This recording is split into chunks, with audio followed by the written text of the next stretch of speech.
बहुत समय पहले की बात है। हिमालय के एक गहरे जंगल में नागराज वासुकी का निवास था।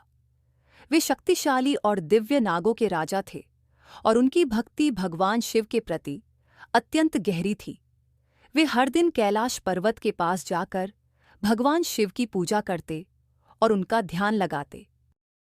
वे वर्षों तक बिना अन्न जल ग्रहण किए भगवान शिव की साधना करते रहे। उनकी तपस्या इतनी गहरी थी कि पूरे ब्रह्मांड में इसकी चर्चा होने लगी।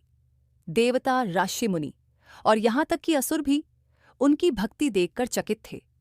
अंततः नागराज वासुकी की घोर तपस्या से प्रसन्न होकर भगवान शिव प्रकट हुए। उन्होंने कहा, वत्स, मैं तुम्हारी भक्ति से प्रसन्न हूं। मांगो, क्या वरदान चाहिए?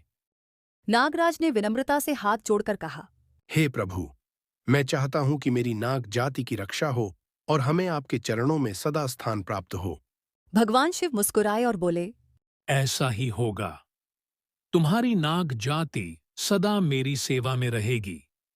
मैं तुम्हें अपने गले का आभूषण बनाऊंगा और सृष्टि के अंत तक तुम्हें अमृता का आशीर्वाद दूंगा। शिवजी के वरदान से नागराज वासुकी अमर हो गए और उन्होंने अपने नाग कुल की रक्षा का वचन दिया।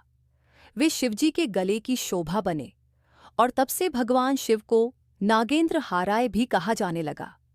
इस प्रकार नागराज की भक्ति और शिवजी की कृपा ने यह सिद्ध कर दिया कि सच्ची श्रद्धा और निस्वार्थ भक्ति से भगवान अवश्य प्रसन्न होते हैं और अपने भक्त को महान वरदान देते हैं।